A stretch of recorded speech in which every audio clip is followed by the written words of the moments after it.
మే 3కు India నుంచి USA వచ్చాను మా పాప దగ్గరికి. మా పాప పేరు జోష్న. గ్రాండ్ వాక్ టైంలో నేను రాలేదు.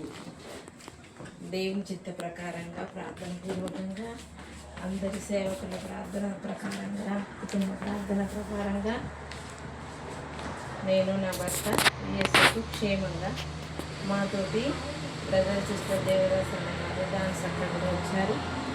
మేము ఇరువురం కలిసి బెంగళూరు నుంచి క్షేమంగా యుఎస్ఏకు వచ్చాము. వచ్చిన తర్వాత పిల్లలు మా దగ్గరికి వచ్చినాక అది చెప్పలేని ఆనందం.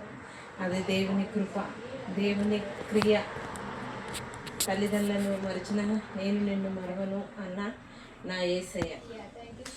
ఈరోజు నేను 28 డేస్ యుఎస్ఏలో ఉండి టుమారో వెళ్ళిపోతున్నాము. ఇంతవరకు ఎట్లాంటిది ఏది కాకుండా దేవుడు తన రెక్కల చాటున మమ్మల్ని కాచి కాపాడిండు.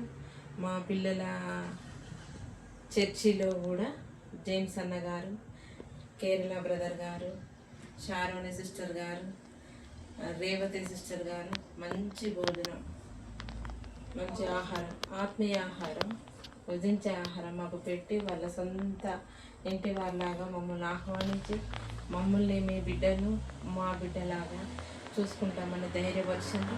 వారికి కూడా చాలా చాలా థ్యాంక్స్. ఇంకా రానున్న రోజుల్లో డైమండ్కు, జోష్నకు ఇంకా స్టూడెంట్స్ చాలామంది ఉన్నారు. కార్తీక్, పవన్, పెర్సి, సౌమ్య, ప్రవళిక చాలామంది ఉన్నారు పిల్లలు. ఆ పిల్లలందరూ కూడా జాబ్ వచ్చేలాగున, సెటిల్మెంట్ అవలాగున దేవునిలో ఉండి దేవుని పరిచర్య చేస్తూ సేవలో, ఉద్యోగంలో, హెల్పింగ్లో ముందుండేటట్టు మన వంతు ప్రార్థన మనం చెయ్యాలి పేరెంట్స్గా.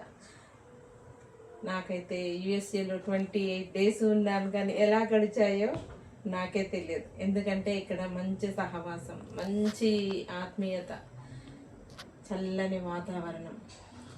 ఇక్కడ ఉన్న ప్రజలు కూడా చూడని కూడా మేము చూసాము. New York, Niagara fall, Niagara water, Niagara fire station, caves, ఇంకా వర్జీనియాలో మీటింగ్స్. వర్జీనియాలో ఉన్న కార్తిక్ కూడా మమ్మల్ని ప్రేమగా ఆహ్వానించి తన ఇంటికి తీసుకువెళ్ళకుండా ఒక లాడ్జింగ్లో ఉంచి ఒక సొంత మనిషిలాగా మమ్మల్ని కూడా ఆదరించడం. ఆ కుమారుడు కూడా పార్ట్ టైం జాబ్ కాకుండా ఫుల్ టైం జాబ్ వచ్చేటట్టు దేవుడు ఆ కుమారుడు కూడా సహాయం చేసేటట్టు, కృప చూసేటట్టు అందరం ప్రార్థన చేద్దాం. ఇంత మంచి వాతావరణం, ఇంత మంచి గృహము మాకు మా పిల్లలకు ఇచ్చినందుకు దేవునికి వేలాది వందనాలు, వేలాది స్తోత్రాలు. ఇంకా రానున్న రోజుల్లో దేవుని చిత్తం అయితే, దేవుని ప్రణాళిక ఉంటే నేను వస్తాను. ఎన్ని తలచినా ఏది అడిగినా జరిగేది నీ చిత్తమే ప్రభువా, జరిగేది నీ చిత్తమే.